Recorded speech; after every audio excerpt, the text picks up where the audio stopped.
warahmatullahi wabarakatuh.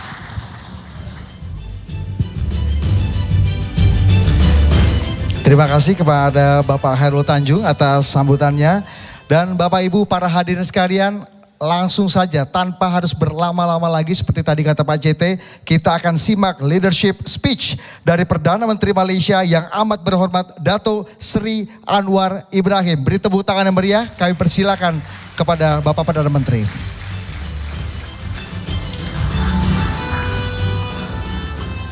Assalamualaikum warahmatullahi wabarakatuh dan salam sejahtera. Alhamdulillah nahmaduhu wa nusalli ala rasulihil karim. Waduh, ini luar biasa. Saya mau bicara sebagai sahabat kerana dalam menghadapi liku-liku hidup getir, pasang surut, lebih banyak surut dari pasang. Saya tidak pernah merasa terasing di Indonesia. Dari tingkat presidennya sehingga ke rakyat biasa menganggap saya seperti yang diungkapkan semasa saya disambut oleh ketika itu datang kuasa tatkala Presiden SB di bawah Fahmi Idris, Adi Sasono, Khairul Tanjung dan teman-teman, dia ungkapkan Anwar sahabat sejati. Saya mulakan menyatakan terima kasih dan penghargaan kepada Presiden Jokowi Widodo yang memberikan sekali lagi penghormatan kepada saya, mengundang saya ke sini secara rasmi dan memberi sambutan yang sangat hangat. Membicarakan dengan terus terang, dengan maksud mengangkat dan menjayakan, memastikan hubungan dua hala bilateral Malaysia-Indonesia itu cukup berkesan dan menyelesaikan hal-hal yang terbatut sekian lama, termasuk permasalahan yang amat melukai perasaan rakyat Indonesia, soal TKI, pekerja dan sebagainya. Saya jawab kepada Presiden, saya ini juga dari orang yang tersisih dan terbuang, lebih mengerti arti keadilan, arti pemerataan, arti keadilan sosial. Jadi sekarang menjadi tanggung jawab saya, taklifun wala tashrif. Tanggungjawab untuk memastikan bukan soal memihak kepada Indonesia atau Malaysia, memihak kepada prinsip keadilan dan manusiawi atau karamah insaniyah. Jadi saya ingin menjadi jaminan di sini depan para menteri ada dan juga rekan saya menteri dari Malaysia dan menteri besar untuk menyatakan bahawa InsyaAllah dengan perubahan peta politik, political landscape di Malaysia, sudah akan menyaksikan suatu peningkatan hubungan dua hala, negara serumpun, negara jiran yang belum pernah dicapai dan dicatat sebelum ini. Tentunya kita harus berpusat dan berpengkalan pertamanya kepada permasalahan ekonomi. Ya. Soal-soal yang saya sebut tadi, sempadan dan layanan pekerja dan soal kerjasama dua hala dalam pelbagai bidang itu akan kita teruskan. Tetapi tumpuan kita, fundamentalsnya tetap ekonomi. Ini kerana kita berdepan dengan suatu kemelut ekonomi yang belum ada kepastian penyelesaiannya. Seusai COVID-19, kita masih menghadapi suasana global yang belum menentu.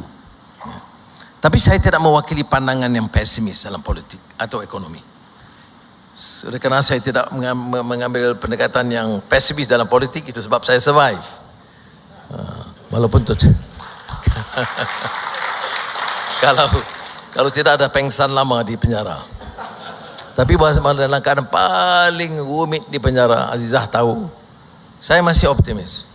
Saya mengatakan, ya insyaAllah, matter of time, nasrun minallah, fathun wa fathun qarib. Dengan pertolongan Allah, kemenangan akan tercapai dengan dekat. Itu hanya kita mampu berdoa. Jadi, begitu juga ekonomi. Ya. Ekonomi seperti yang disebut oleh Keynes. Ya. Ini kalau diserahkan hanya para pakar-pakar ekonomi atau economic experts, itu tidak semestinya menjawab sebuah permasalahan. Jadi tanggungjawab kita sama ada pimpinan atau konglomerat atau businessman adalah untuk merencana supaya memanfaatkan waktu dan kebijakan semaksimal untuk memperbaiki keadaan. Dan saya percaya insya-Allah pandangan dan skop yang sangat pesimis itu tidak semestinya benar dan sudah kita lihat. Ini seperti mana kalau teori Oswald Spengler, The Decline of the West. Just tengok orang dia anti barat, jadi seolah-olah barat akan runtuh besok. Itu mengandaikan bahwa orang barat tidak mau bikin apa-apa secara positif. Ataupun negara China akan menghadapi kemelut dalaman. Jangan kita mengandaikan pemimpin China dan experts di negara China itu akan diam dan tidak memikirkan hal dan solution yang baik. Sebab itu saya masih menyatakan bahwa Spenglerian pessimism yang disebut itu, baik dalam politik atau ekonomi, tidak semestinya benar. Tanggungjawab kita sebagai manusia adalah berikhtiar, seperti mana juga islah mastata'tu, ya, mencari penyelesaian dan reform perubahan dengan sedaya upaya kita. Tapi bagi saya, pokok pangkalnya bermula dari pimpinan. Sebab itu saya memilih untuk bermula dengan mengambil sikap sebagai seorang ketua yang lebih bertanggung jawab, berlapang dada mendengar pandangan dan nasihat, dan artinya demokrasi. Dan semalam di Kedutaan Malaysia saya sebut apa yang pernah diungkap oleh Francis Fukuyama tentang democratic accountability. Kita ni riuh rendah, hiruk pikuk bicara soal demokrasi, tetapi tidak accountability. Demokrasi itu tidak dapat ditentukan kewajarannya, kehebatannya semata-mata dalam pemilu, ya. Tetapi relevansnya kepada kita atas pertimbangan nilai dan akhlak, moral dan ethics, mesti tentang accountability. Apakah benar orang yang memegang tampuk kekuasaan itu, ya, yang menang dengan dukungan rakyat, itu menang dengan cara dan kaedah etika yang dapat dipertahankan, dan sudah punya kuasa, apakah mereka jujur dalam melaksanakan amanah itu, membantras korupsi atau rasuah yang sudah menjadi budaya juga di negara Islam. Lebih kuat slogan Islamnya, lebih banyak dana hilang. Atau kalau di Malaysia kadang-kadang lebih kuat suara ketuanan Melayunya, lebih cepat lesap wangnya. Jadi oleh demikian kita tidak boleh terpukau dengan slogan, janji muluk dan kata-kata. Ia mesti bil amal. Kerana kalau kita pegang kepada prinsip Islam lebih keras lagi. Ini syekh-syekh ramai di sini, saya pun enggak begitu berani, ya. Kiai dan habaib pun ramai. Terima kasih banyak. Ya, ini lima taqulu ma la taf'alun. Itu cercaan yang keras. Sebab itu saya bermula daripada pangkal, daripada atas, menunjukkan kesederhanaan, menunjukkan kebiasaan mempertahankan prinsip nilai dan akhlak, dan menggunakan kuasa tidak untuk memperkayakan sanak saudara dan kroni mereka. Ini bagi saya permulaan. Itu saya bicara soal saya, ya. Kerja saya dan ingatan kepada anak-anak saya, ya, bahawa papa pegang, alhamdulillah tercapai. Kadang-kadang sudah berminggu-minggu di kantor Perdana Menteri itu, hebat kantor itu, sudah harus datang berkunjung melihatnya, hebat, ya. Jadi saya pikir Azizah pun belum sampai ke situ ya. Jadi saya pikir ini ibarat mimpi. Karena saya bayangkan pengalaman saya yang lama lebih daripada 10 tahun, dia lock up penjara. Begitu kecil, sekarang begitu besar.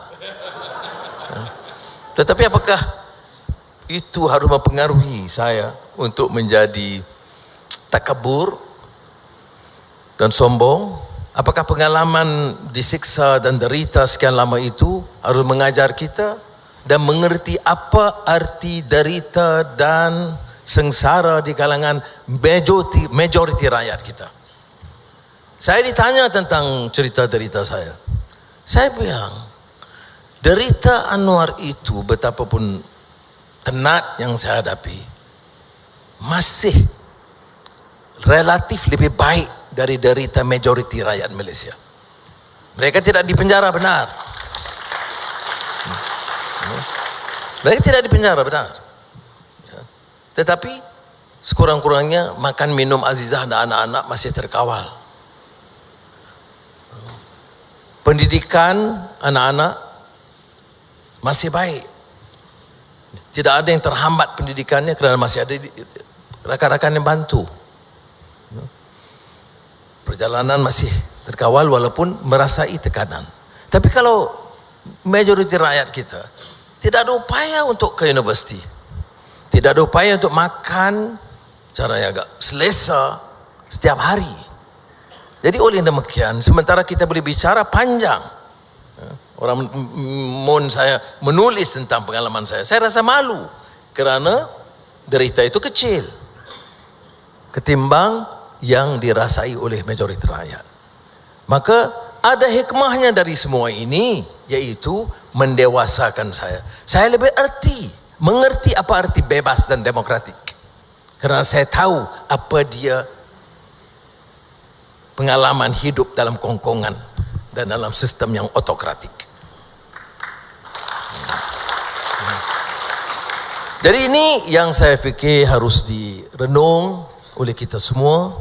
Kerana saya mewakili satu sosok pandangan bahawa keupayaan Indonesia dan Malaysia, terutamanya Indonesia, itu luar biasa. Saya agak sentimental bicara soal Indonesia ini, ya. Kerana marhum ibu saya itu penggemar karya-karya besar Indonesia. Semua karya Sultan Takrir Ali Shah Bana, Amin Pane, Hamka tentunya, ya. Tasawuf moden, falsafah hidup, itu bukan saya dibaca, dihadamnya. Kemudian saya dibesarkan, sehingga kan ramai yang di kalangan wartawan menganggap saya ini pernah studi di Indonesia. Sehingga saya belum pernah studi di sini. Cewek pun nggak ada di sini. Kalau ada, saya tidak akan mengaku untuk jaga keharmonian.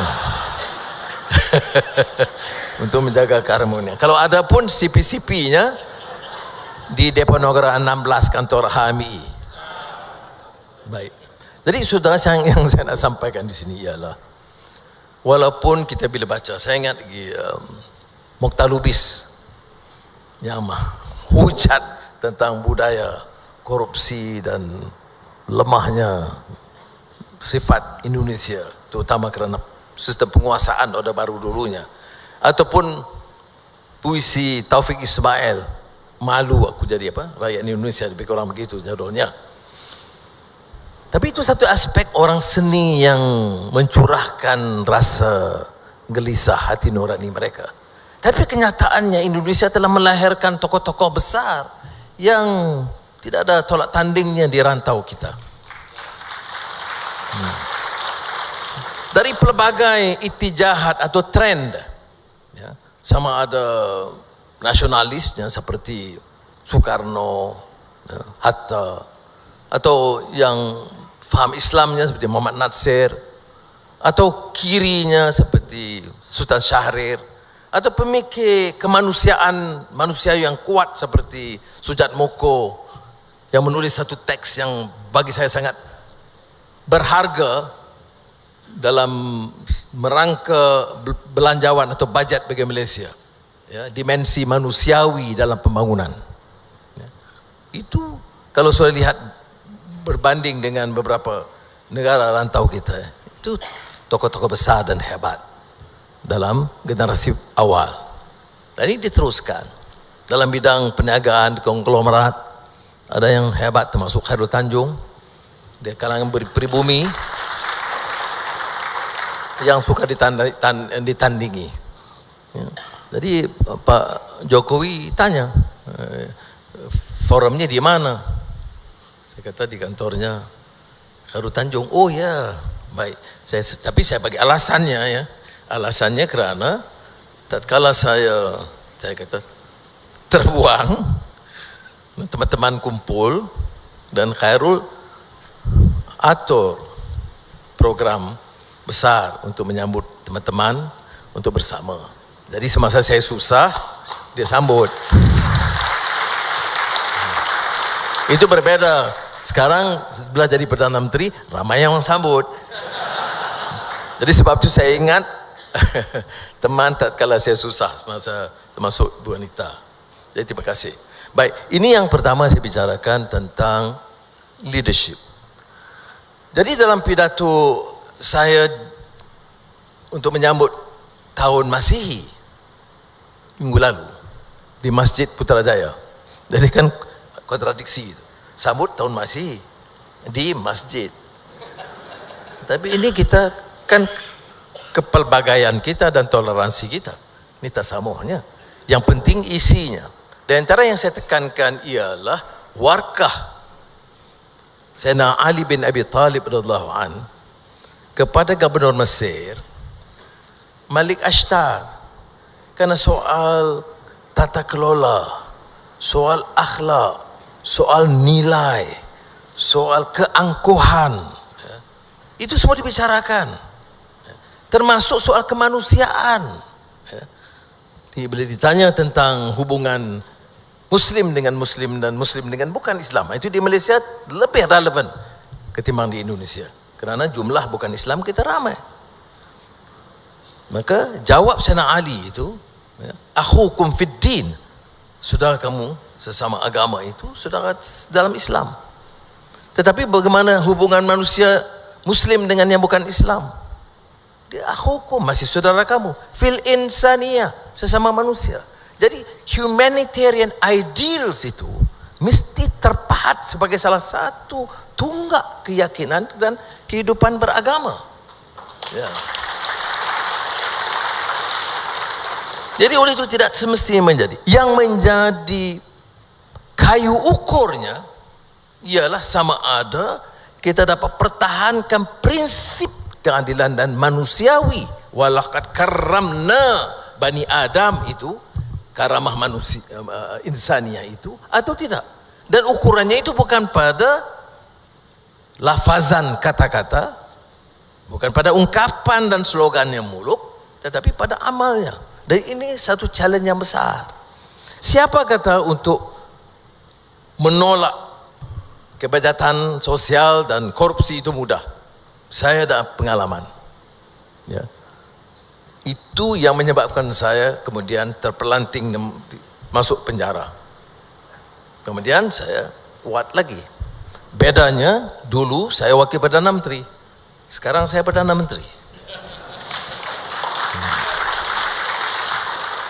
Itu pun tidak mudah, kerana corruption itu seperti juga di Malaysia itu sistemik, ya, dari atas sampai ke bawah. Tidak mungkin kita mudah survive tanpa menerima atau tolerate corruption. Nah, itu cabaran terbesar kita. Bagaimana boleh kita olah satu dasar, kemudian tunjukkan contoh dan teladan yang baik. Ya, kita sama-sama doakan mudah-mudahan saya berhasil, kerana saya tidak fikir kita boleh mentadbir tanpa accountability. Kullukum ra'in wa kullukum mas'ulun an ra'iyati. Ini democratic accountability ini essentially. Ya. Maknanya selain daripada accountable to the people, kita yakin bahwa ultimately it is accountability to Allah Subhanahu Wa Taala. Baru ada real respect and fear and compassion. Jadi mudah-mudahan kita dapat tentukan ini. Karena jika tidak, kita boleh tentukan dasar. Mana negara fikir dalam 40-50 tahun dulu, termasuk Indonesia, yang tidak ada garis besar haluan negara, rencana 10 tahun, rencana 5 tahun, segala macam kabinet, ampera, amanat penderitaan rakyat. Wah, hebat itu ungkapan Bung Karno dulu. Kabinet apa? Kabinet amanat penderitaan rakyat. Ya, mungkin ada minat beliau dan keikhlasan beliau, tetapi kalau masalah itu sistemik dan tidak bermula dari atas, dia sukar untuk dilaksanakan. Ya. Itu soal pimpinan. Yang keduanya ialah menentukan dasar. Seorang Perdana Menteri, seorang menteri tidak semestinya expert dalam bidang dia. Maka harus ada the humility to acknowledge. Dan di sini saya sering meminjam ungkapan T.S. Eliot. Apa makna humility? Kata T.S. Eliot dalam puisi dia, The Four Quartet, the only wisdom we can hope to acquire is the wisdom of humility. The wisdom of humility is endless. Kalau ada satu-satunya hikmah yang mungkin kita kuasai, garap, adalah merendah diri, humility atau tawadhu'. Karena hikmah tawadhu' itu tidak ada batasnya. Pimpinan ini tentunya akan tertanam dengan mudah keangkuhannya. Bukan saja pimpinan politik, juga pimpinan lain. Siapa yang berani datang ketemu Perdana Menteri mengatakan Perdana Menteri itu tidak bijak dan tidak kacak? Saya dengar hari-hari Anwar ini paling bijak dan paling kacak. Nah, itu kalau itu mudah diterima, tidak ada tawaduk lagi. Kalau saya dengar hanya Azizah begitu, iyalah kacak, tapi kacak 475. Tidak mungkin boleh lawan dengan orang yang 35. Nah, kalau kan itu ada sedikit peringatan supaya jangan terlalu ada bibit yang kita arogan. Sana disilah keangkuhan, ya, the arrogance. Sebab saya kata begini, ialah ini ada kaitan dengan ilmu. Ialah soal ilmu, menimba ilmu sebaiknya. Saya duduk dengan Presiden Jokowi sebentar tadi. Lama. Panjang dari jadual biasa. Jadi saya lihat protokolnya udah 2 kali gerak-gerak. Kita pura-pura nggak lihat. Kak, hidup kita mesti dikontrol oleh protokol semua. Menyiksa begitu. Maaf. Saya kan saya nak ke warung, saya nak jalan-jalan, saya nak salam-salam, tapi nggak protokol itu lain kan. Jadi tapi ada manfaat. Saya tentu lebih tua usianya, walaupun kelihatan sekitar 40. Tapi Jokowi itu tentunya jauh lebih berpengalaman, terpaksa mengurus negara yang jauh lebih kompleks, lebih besar, lebih ramai dan lebih repot. Saya tanya beberapa keutamaan beliau, prioritas tentang pendekatan ekonomi. Dia sebut hilirisasi gitu. Hilirisasi gitulah. Tahu Indonesia ni dia istilah mudah-mudah bikin-bikin. Tapi mana hiliran lah ya. Okey. Dan saya minta dia explain tu sih. Kalau saya anggap saya ini orang yang bijak, baca ribuan buku semasa dalam penjara, enggak ada kerja lain kan? Baca buku. Itu yang boleh quote banyak ya. Hafalan dan sebagainya. Tetapi Beda dengan orang yang ada pengalaman, dia ceritanya hilir. Dia sebut, oh saya tangkap itu. Dan saya kata, oh ini satu pendekatan yang baik. Bagaimana kita boleh pastikan ya, semuanya, nikel, ya dan termasuk kelapa sawit ya. Ada rangkaian pakatan yang sehat di kalangan kedua negara kita untuk pertahankan kepentingan rakyat. Kemudian disebut satu lagi tentang digital. Ya, digitalization kita nak popularkan ya, itu memang dalam rencana saya juga, tetapi itu dari segi realm of ideas and policies. Itu beda dengan pelaksanaannya. Jadi biar disebut pelaksanaannya itu di peringkat industri kecil dan sederhana, bagaimana pastikan ia lebih melebar. Saya hanya rumuskan saja, tapi yang saya nak sebut di sini ialah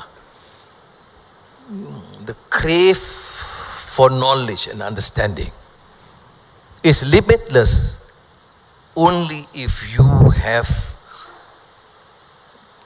acquire this sense of humility. And again, I reiterate, humility is endless.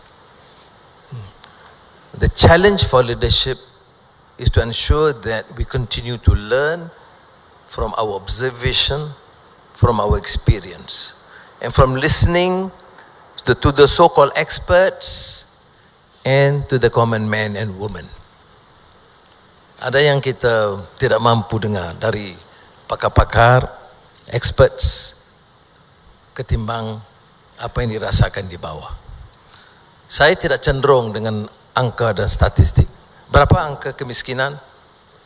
Kemiskinan tegar, oh tinggal 15%. Oh bunyi kan indah. Tapi kalau kamu atau keluarga kamu tergolong dari 15% ini, kamu tidak bicara begitu. Ini yang dibedakan dengan pendekatan manusiawi dengan pendekatan yang lebih akademik dan kritis ekonomi. Jadi knowledge pun ada masalah juga. Ada orang yang cenderung untuk mencari specialization, dan sekarang ini kerana mismatch pendidikan dan kerja, management leaders fikir training yang specialized. Tapi kita kena ingat, apa arti hidup tanpa kemanusiaan dan rahmah? Apa arti hidup tanpa nilai dan akhlak? Jadi oleh itu pendidikan tidak boleh dikesampingkan dari prinsip-prinsip ini. Tapi specialization itu penting. Digital economy, digital technology, AI, itu bidang-bidang baru yang mesti dan wajib diterokai. Kalau ketinggalan, maka seluruh generasi akan ketinggalan. Malaysia kerana ya, kecelaruan politik untuk beberapa tahun itu tidak berkesudahan, hal-hal ini tidak menjadi fokus. Jadi kita harus secara pantas dan cepat memacu pertumbuhan dan memperkenalkan perubahan-perubahan ini dalam kadar yang lebih pesat daripada yang biasa. Jika tidak, jauh ketinggalan lagi. Tapi semalam juga saya sebut bahaya over specialization dalam teori sekarang. Orang, anak-anak muda kurang membaca. Ini social media dan TikTok habit ya. Ada baiknya positif. Saya tidak mau mengambil sikap yang negatif sebab ini zaman berlalu ya. Seperti juga lagu dan muzik dan dia beredar mengikut zaman. Tetapi seorang pemikir Spanyol, Ortega y Gasset, dalam Rebellion de las Masas, Revolt of the Masses, menyebut suatu hal yang sangat pertinan bagi kita di kalangan pendidik dan pengurus dan pemimpin. Sementara kita harus asap supaya ada specialization, jangan sampai berlakunya atau terjadinya barbarism of specialization. Untuk meminjam ungkapan Ortega Gasset. Maknanya, you are so specialized, tetapi tak ada humanity, tak ada nilai. You are an expert dalam bidang, tetapi tidak melihat secara kulli, secara menyeluruh.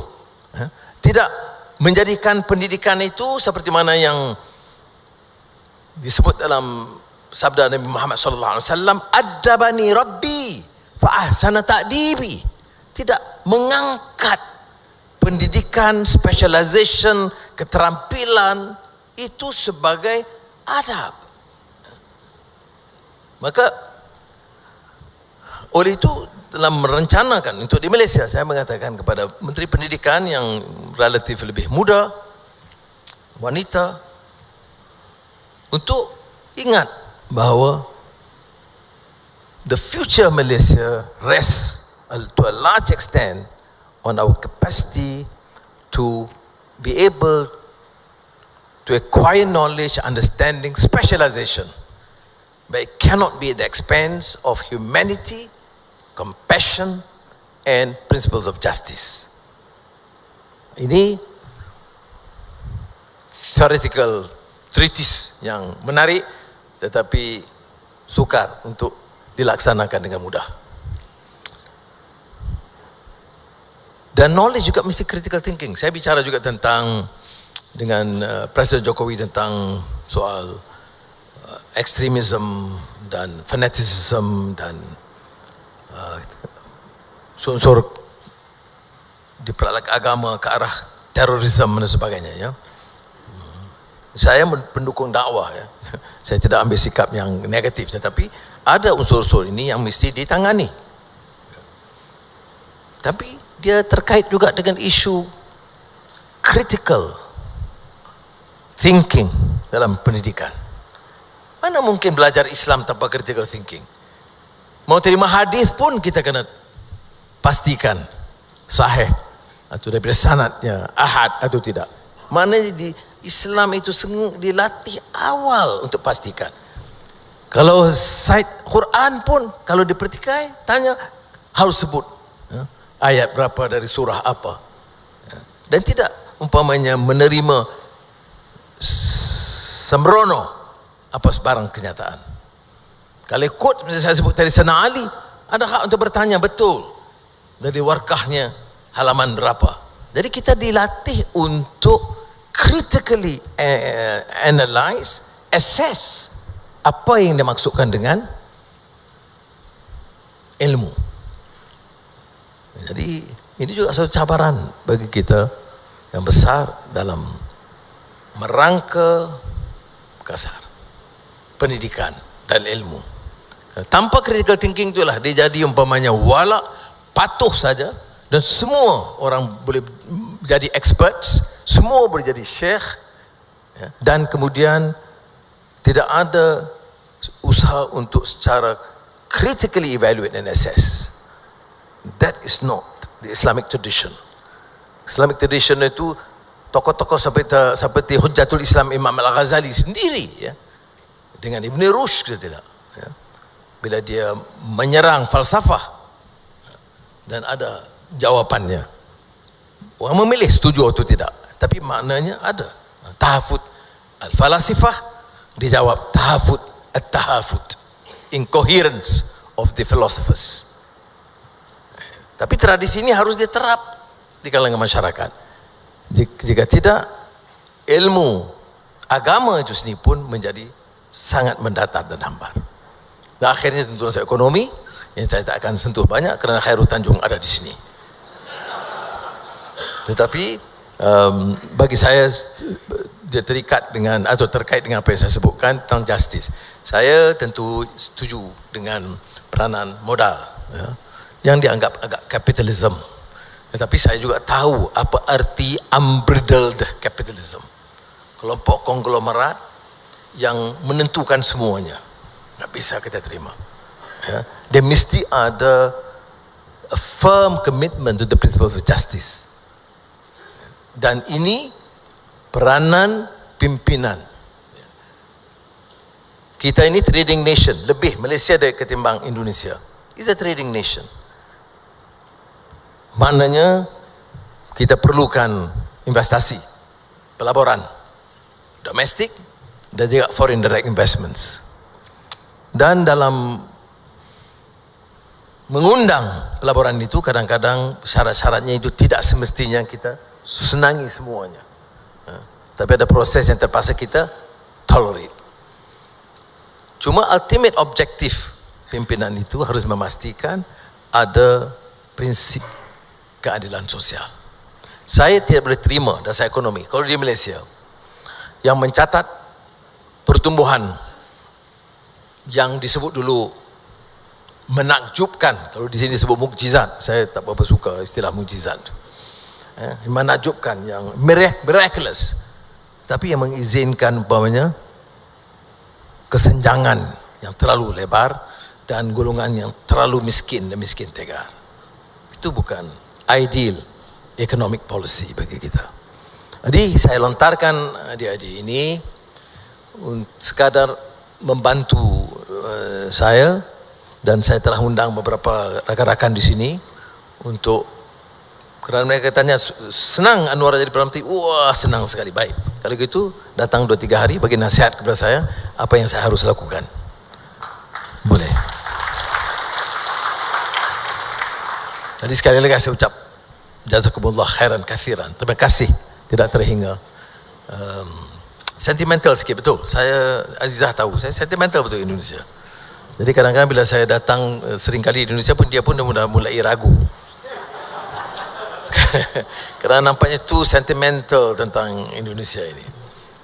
Tapi ini arti persahabatan. Walaupun orang boleh singgung dengan berapa sinis tentang kelemahan-kelemahan yang saya tidak nafikan, tetapi saya lihat ada satu kekuatan dalam pengalaman hidup saya dengan rakan-rakan, ya, yang dari aktivis ke jadi menteri ke ataupun sehingga ke presiden, tetapi masih menunjukkan sikap persahabatan yang saya amat hargai. Terima kasih. Wassalamualaikum warahmatullahi wabarakatuh. Kepada Bapak Perdana Menteri untuk bisa duduk di sofa, dan selanjutnya kita akan mulai sesi diskusi yang akan langsung dimoderatori oleh Bapak Khairul Tanjung.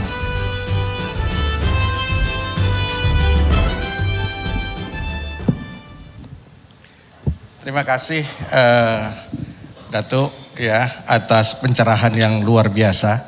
Kami semua terkagum-kagum karena buku yang dibaca begitu luar biasa banyaknya, ya, dan pemahaman Datuk tentang Islam pun menjadi pelajaran yang sangat luar biasa untuk kita semua, karena ini betul-betul merupakan sebuah sharing knowledge dan pengalaman yang luar biasa untuk kami semua. Nah, Datuk, ada sebelum saya lempar pertanyaan kepada Flor, ini pertanyaan yang selalu muncul setelah Datuk menjadi Perdana Menteri Malaysia. Ya, akan dibawa kemana Malaysia ini?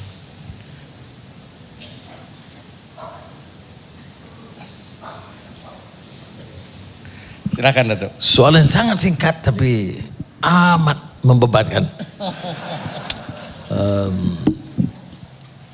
Dia gini, saya mau negara Malaysia yang demokratik dan adil. Saya mau orang kenal usaha Anwar untuk Malaysia itu membersihkan dari rasuah dan penyelewengan, dan menunjukkan bahawa ada pemimpin Melayu, Islam, Malaysia yang benar-benar ikhlas untuk membela nasib rakyat.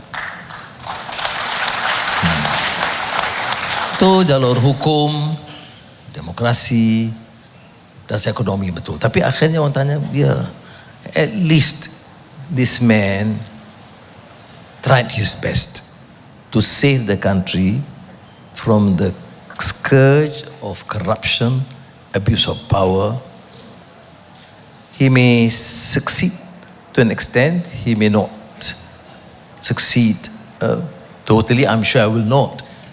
But at least there is a recognition he tried his best.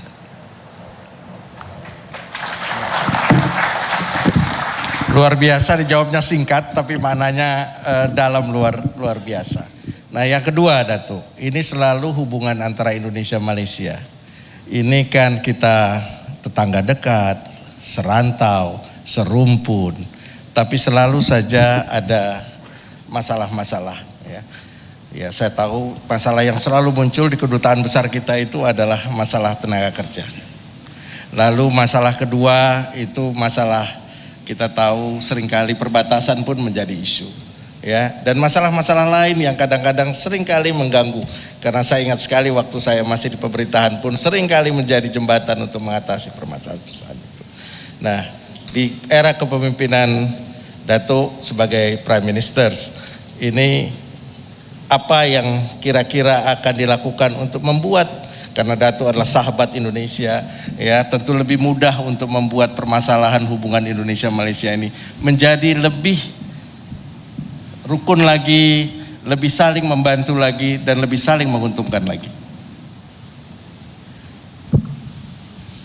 Soal TKI ini pendirian saya agak konsisten sudah lama, dan saya pasti ia boleh diselesaikan. Pertama, sistem pemilihan itu harus diperbaiki. Ya, kita tidak boleh izinkan sistem dengan ejen-ejen yang memunggah kekayaan terlalu tinggi dan mendera rakyat. Ya, kos terlalu tinggi, dan perubahan sistem itu harus dirubah di Malaysia dan juga di Indonesia dan di Bangladesh.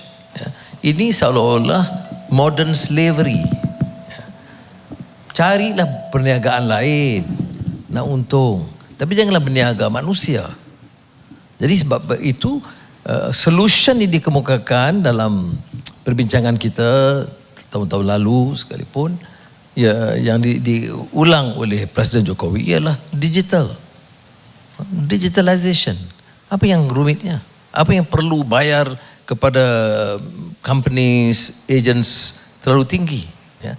Kerana bila diambil terlalu tinggi, itu dibayar oleh pekerja, ya. Dan gaji pekerja itu, upah pekerja itu sudah rendah. Jadi hal ini saya bagi jaminan kepada Presiden. Saya bilang Presiden harus berkunjung ke Malaysia secepat mungkin, dan saya akan pastikan Presiden tetap saja tarikh bulan Jun atau Juni, maka saya akan pastikan ini dapat diselesaikan sebelum Presiden tiba di Kerajaan. Dan ada kasus-kasus penderaan pekerja. Saya orang yang mengalami, ada pengalaman didera dalam lokap penjara. Itu tahu apa arti penderaan. Bedanya Anwar didera itu jadi international news. Jadi orang biasa didera itu enggak jadi masuk berita. Melainkan di Indonesia adalah sedikit dihangatkan suhu, ya. Tetapi ini tidak boleh dimaafkan. Sama ada pekerja itu rakyat Malaysia atau rakyat Indonesia. Ini saya sudah sebenarnya Menteri Dalam Negeri sekarang saya Saifudin Nasution, ya, Nasution, dan Ketua Polis Negara. Saya sudah beritahu biar kita dalam beberapa bulan ini beri mesej yang jelas. Tidak pada kenyataan, pada tindakan. Kalau ada penderaan, jangan tolak ansur sama sekali. Tak peduli dia Datuk Seri ke, Tan Sri ke, Tun, enggak peduli. Ya, hukum itu, negara hukum itu tidak kenal jabatannya. Ya, itu yang penting. Gitu. Jadi itu untuk. Tapi yang penyelesaiannya ialah digital. Ya, kemasukan dan keluar pekerja itu melalui digital. Langkah pertama yang saya lakukan ialah mengarahkan supaya ada pemutihan. Sementara kita lakukan ini dalam bulan-bulan akan datang, kita putihkan. Jadi orang jangan berumitkanlah. Ya. Saya tahu tidak popular kerana pengangguran, unemployment itu sudah meningkat sedikit di Malaysia. Jadi bila kita ambil pekerja asing dengan mudah, itu tidak popular dari politik. Tetapi mereka sudah bekerja. Tidak adil, tidak fair. Kalau saya panjangkan sedikit. Tahu tak, masa kita 70-an, 80-an, dan saya jadi Menteri Pendidikan, saya masih ingat. Kita pada ketika itu kan anjak daripada aliran Inggris ke aliran bahasa kebangsaan, bahasa Melayu. Dan doktornya, pensyarahnya, dosennya, semua tidak cukup. Ya, terutama di aliran sains. Jadi kita merayu. Dan saya ingat lagi beberapa kali ketemu Presiden Soeharto untuk memberi keizinan khas antar 10.000 doktor, guru, sains, dosen ke Malaysia. Jadi ada periode dalam sejarah negara kita di mana kita mohon bantuan dan pertolongan dari Indonesia. Jadi sekarang ini tidak dosen tapi yang datang pekerja, mahir dan sebagainya. Janganlah layani mereka dengan cara begitu jelek sekali. Jadi kadang-kadang pengajaran ini perlu. Jadi rakyat Malaysia juga harus tahu ya. Memang ada yang melanggar tata cara dan hukum itu benar ya, undang-undang. Dan kalau kasus jenayah jangan kita maafkan. Jadi saya nak terangkan juga. Kalau kasus itu pekerja asing atau PTI, tetapi kasusnya jenayah, pukul orang, rogol orang, mendera orang, itu jangan kita anggap dia itu TKI, kita anggap dia itu penjenayah. Jadi harus dibedakan kategorinya. Jadi insya Allah kita akan betulkan hal ini. Yang tadi yang kedua apa? Perbatasan. Perbatasan itu Prabowo ada dia uruskan lah. Dah, itu ya kita putuskan. Sudah 60 tahun Malaysia runding. Jadi kita bicara dengan Presiden Jokowi dah ini 261 mesyuarat udah belum selesai. Jadi menteri luar pada di sini yang memang orang yang lebih mantap lah. Jadi itu ujian kepada dia untuk selaraskan dengan kementerian dan insya Allah hari Rabu kabinet saya akan tekankan mesti cuba selesaikan ya. Tapi janganlah ini kan Indonesia ini kan abang besar, jadi kita ni kadang-kadang runding ini kita jaga, kita senang orang adik kecil ni senang kecil hati. Jadi asal kalau kita faham itu boleh beres ya. Jadi Pak Jenderal Prabowo bila ke Kuala Lumpur pandai-pandai lah, santai lah ya. Oke, terima kasih Datuk.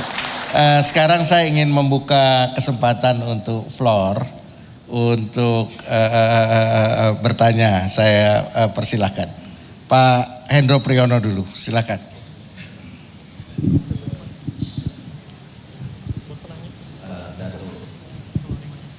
Saya Hendro, Presiden Direktur dari salah satu perusahaan di Citycorp.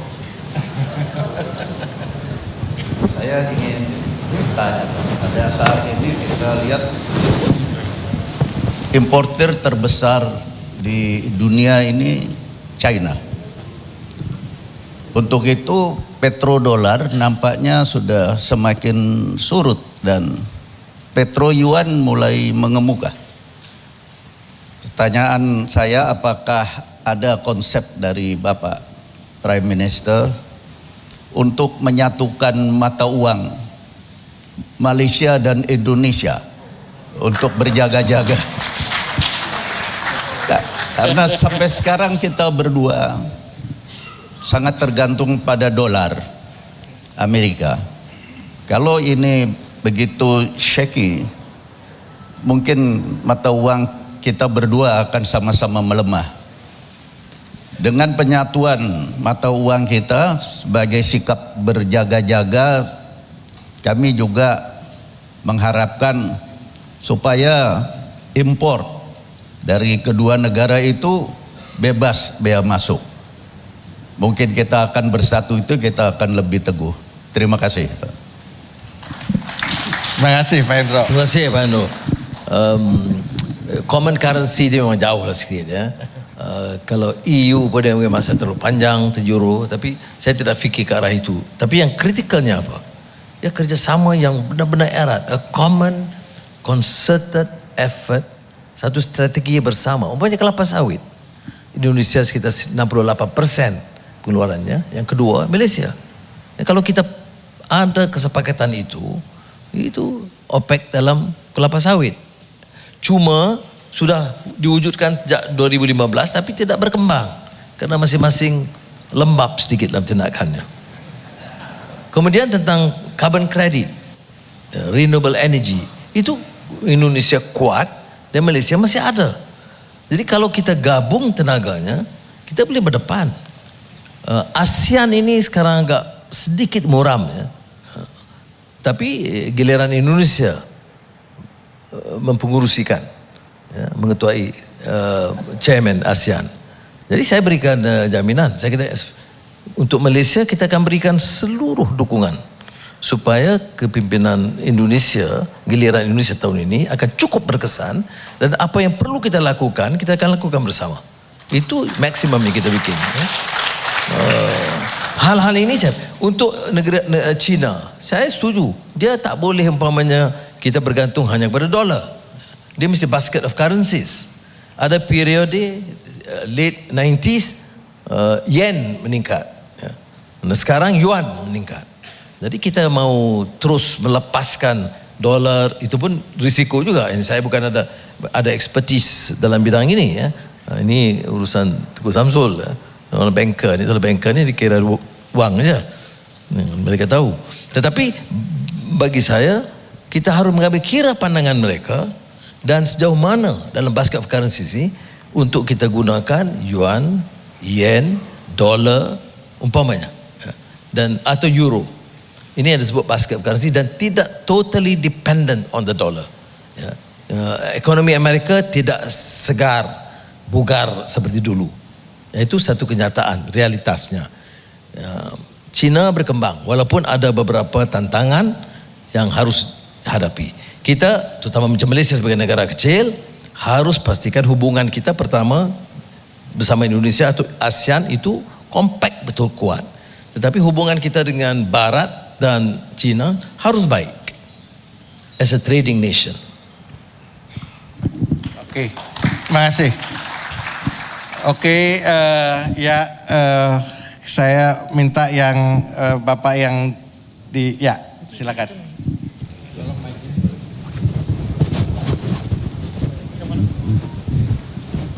Assalamualaikum warahmatullahi wabarakatuh. Nama saya Said Zaidan Shah. Saya Deputy Country Director Asian Development Bank di Indonesia. Sebelumnya saya juga aktif di Indonesian Diaspora Network Global. Datuk Seri Anwar Ibrahim, saya ingin mendapatkan insight dari Bapak, ya. Kira-kira apa yang lesson apa yang dapat dipetik dari Indonesia based on development journey-nya Malaysia. Dan saya juga ketahui bahwa Datuk Seri sangat ada sahabat dekat dengan Indonesia.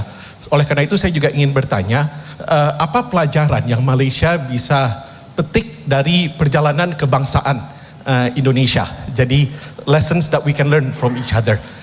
Pertanyaan kedua sedikit cheeky. There's a lot of life lessons that many can learn from you, Datuk Seri Anwar Ibrahim. Saya ingin tanya, kapan kira-kira Datuk Seri ada rencana untuk meluncurkan autobiografinya? Terima kasih. Autobiografi itu patutnya orang ditulis orang yang hampir pensiun. Saya baru 1 bulan jadi Perdana Menteri sudah.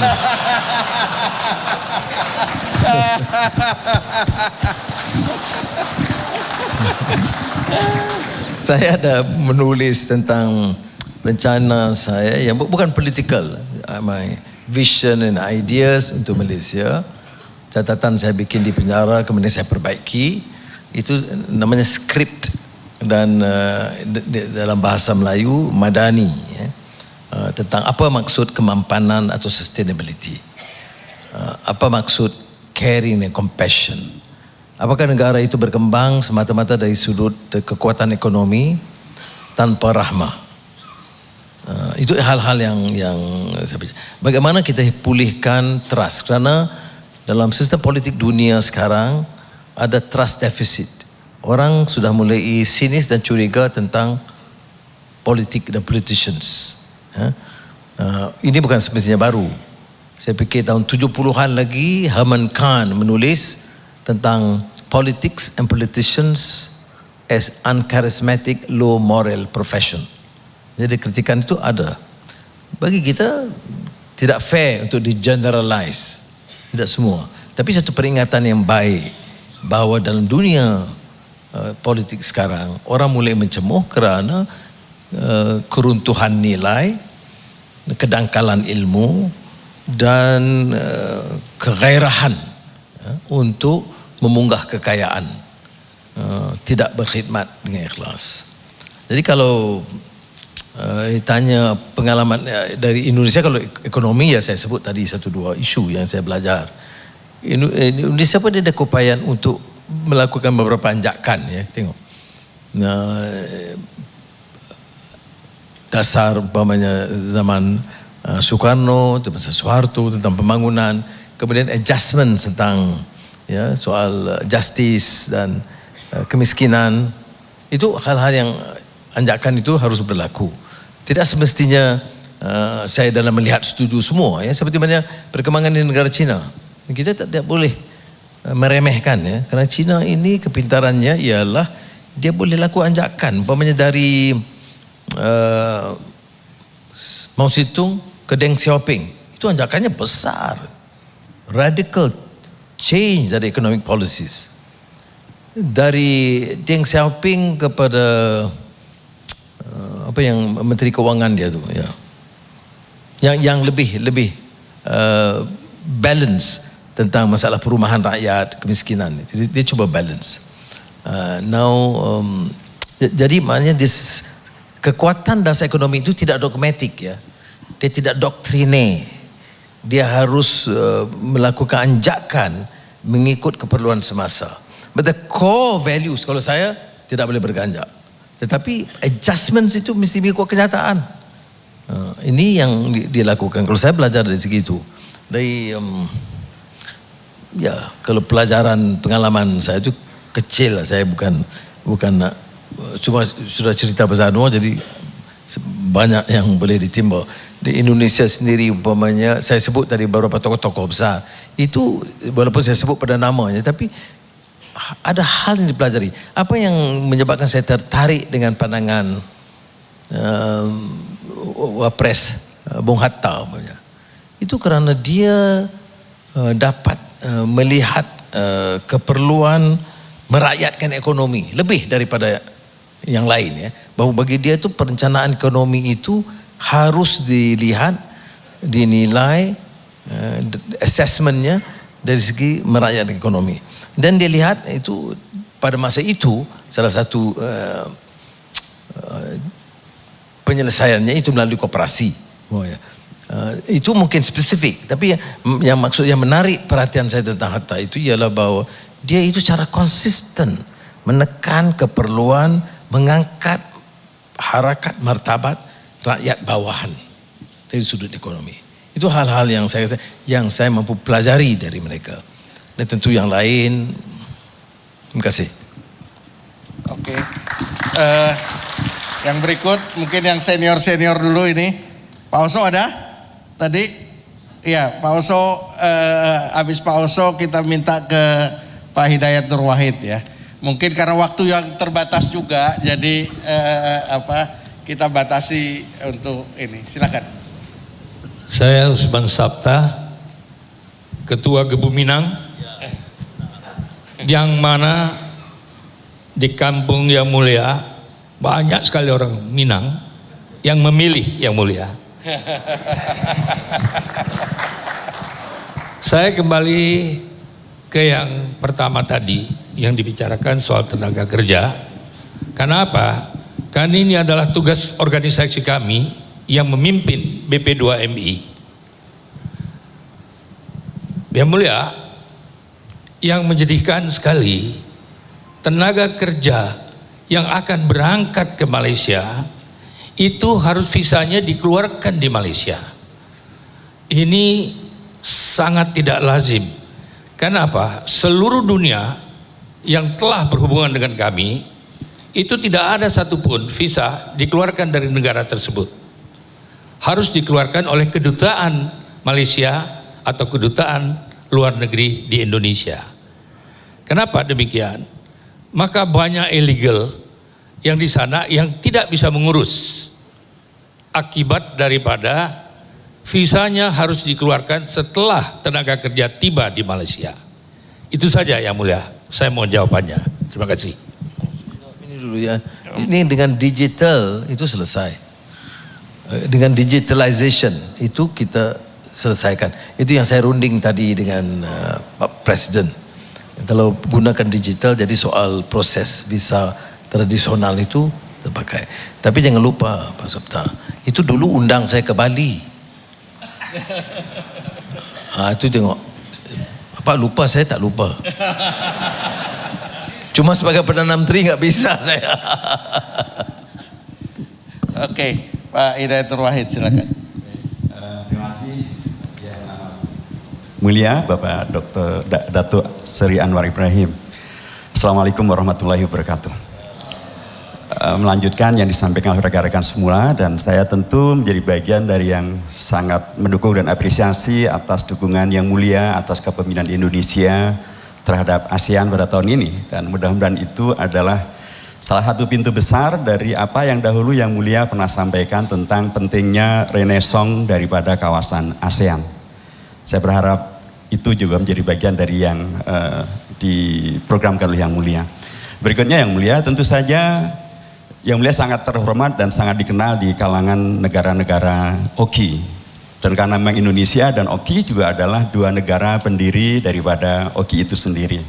Dan bagian daripada penyelesaian masalah ekonomi juga di sana ada peran-peran yang bisa dimainkan. Sejauh mana yang mulia akan mengajak Indonesia atau bersama dengan Indonesia memaksimalkan potensi di negara-negara OKI dari sisi penyelesaian masalah ekonomi ini untuk menjadi bagian daripada yang menguatkan hubungan antara Indonesia dan Malaysia.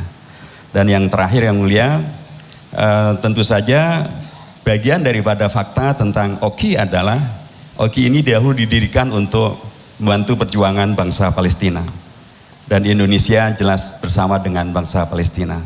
Kedepan yang mulia, apa yang bisa dilakukan bersama dengan Indonesia untuk memastikan kemerdekaan Palestina bisa segera diwujudkan dan Masjid Al-Aqsa bisa diselamatkan.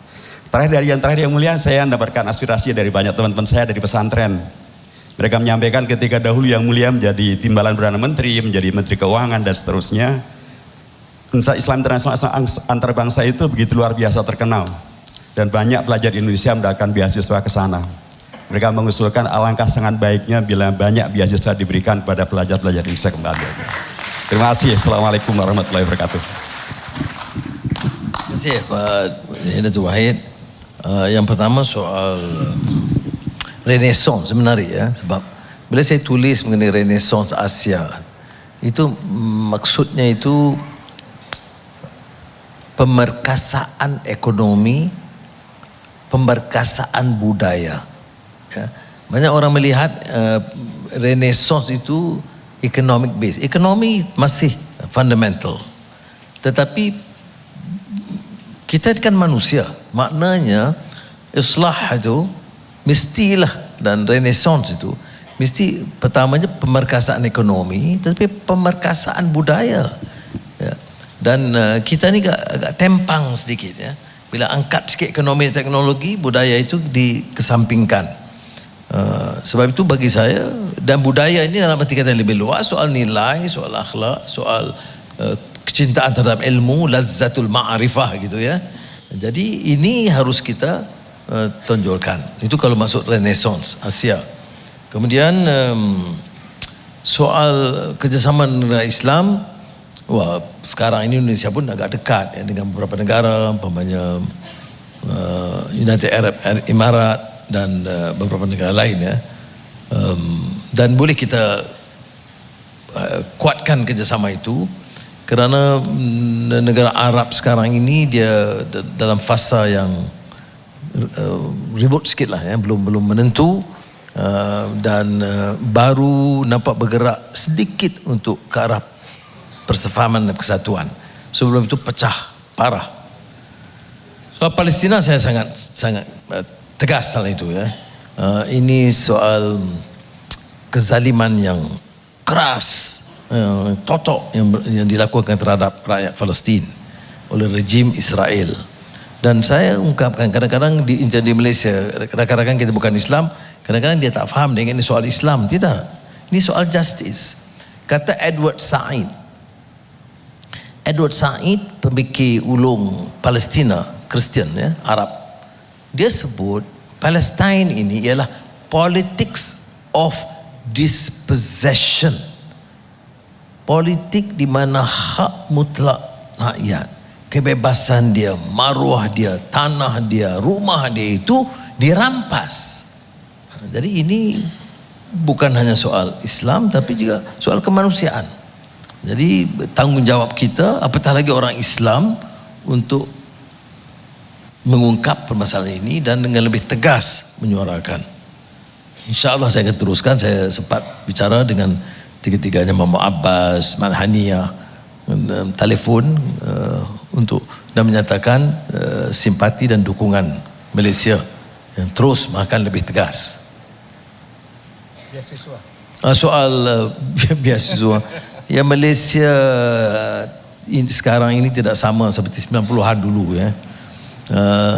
Dan Indonesia pun begitu juga, lebih baik dari dulu.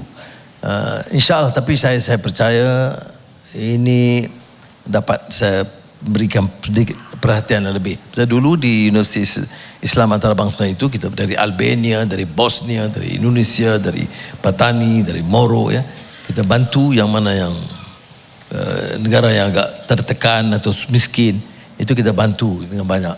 Sekarang program itu hampir dihentikan. Jadi saya cuba revive, minta teman-teman yang lama Arab untuk bantu, insyaAllah. Oke. Terakhir ini karena waktunya sudah ini, karena Prime Minister harus ini, kita minta sekarang masih yang senior, Pak Yusril, silakan. Mohon maaf yang junior-junior ini, karena saya mesti ngasih ke yang senior, kalau nggak saya dikutuk nanti ini. Terima kasih Pak Hairul, terima kasih Datuk Seri. Saya terpikir begini, mungkin persoalan pekerja Indonesia di Malaysia itu akan terselesaikan jika Malaysia mengubah polisi industrinya. Malaysia sudah membangun industri lebih daripada 30 tahun dan mempekerjakan banyak pekerja-pekerja Indonesia untuk industri manufaktur. Setelah lewat 30 tahun membangun industri, apakah pemerintah Malaysia terpikir untuk sekarang merelokasi industri yang memerlukan banyak pekerja ke Indonesia, dan Malaysia mulai melangkah untuk masuk ke industri teknologi tinggi atau high-tech industri. Dengan begitu sebenarnya orang Indonesia tidak perlu kerja ke Malaysia. Kerja di Indonesia tapi perusahaannya punya Malaysia. Yang kedua mengenai masalah kebun. Ya. Kebun yang dimiliki oleh perusahaan-perusahaan Malaysia di Indonesia jauh lebih besar daripada kebun yang dimiliki perusahaan Malaysia yang ada di Malaysia. Persoalannya masalah gaji. Ya. Gaji pekerja Indonesia yang bekerja di kebun-kebun milik Malaysia di Malaysia lebih besar daripada gaji pekerja Indonesia yang bekerja di kebun-kebun milik Malaysia yang ada di Indonesia. Bisakah pemerintah Malaysia dan pemerintah Indonesia merundingkan masalah gaji pekerja perkebunan ini supaya adil bagi kedua belah pihak? Terima kasih, Datuk Seri. Ini Yusri ini dia lawyer ni lagi. Baik. Dan soal itu memang second phase ya. Sekarang ni kita bila tahu tentang middle income trap, tentang industri yang teknologi rendah. Ini saya fikir menjadi di antara prioritas Menteri MITI yang ada di sini untuk mengangkat dan merubah. Tapi yang saya bicarakan soal pekerja ini masalah sekarang, mesti diselesaikan sekarang. Soal pemindahan itu akan tentunya mengambil masa. Dan untuk sekarang ini cara yang terbaik adalah untuk digitalize, masuk dan beberapa dasar yang proaktif untuk mengelak daripada tindakan-tindakan yang dianggap melanggar hukum. Yang keduanya tentang kebun, atau di sini kita kan di Malaysia kita ladang. Di sini itu harus berunding dengan teliti, sebab di antara sebab mereka berpindah ke sini ataupun industri berpindah ke Vietnam dan kemudian ke China sebab kadar upah yang rendah relatif kepada CPI di negara masing-masing. Kalau kita umpamanya naik mendadak, dia akan tentunya tidak akan menarik pelaburan ke negara asing. Jadi sebab itu hal ini boleh kita bicarakan, tapi saya tidak fikir ada penyelesaian yang segera, melainkan kita runding cara lebih panjang. Saya masalah pekerja ini saya lebih rasa terdesak untuk menyelesaikan masalah yang di Malaysia yang dianggap bermasalah lah dengan bukan saja dengan Indonesia tapi di soal keadilan dan keadilan sosial. Tapi soal upah di masing-masing negara itu tidak boleh disamakan. Upah pekerja di Amerika, upah kerja di Malaysia, ada negara China itu tentunya relatif to the cost of living in a particular country. Tetapi Malaysia saya setuju mesti berubah daripada dependency on the low skill workers. Karena future kita tidak terjamin dengan tanpa kita ada anjakan dari segi industrial policy. Terima kasih banyak atas kesempatan sudah baik. Terima kasih Bapak Ibu sekalian. Mohon maaf karena tidak semua para penanya dapat saya entertain karena waktu jualah yang membatasi perjumpaan kita. Terima kasih Datuk ya sudah bisa hadir di forum ini ya, sudah menjawab pertanyaan-pertanyaan yang straight to the point bahkan yang nakal juga ya. Jadi terima kasih banyak dan mari kita beri applause yang sangat luar biasa untuk Datuk Sri Anwar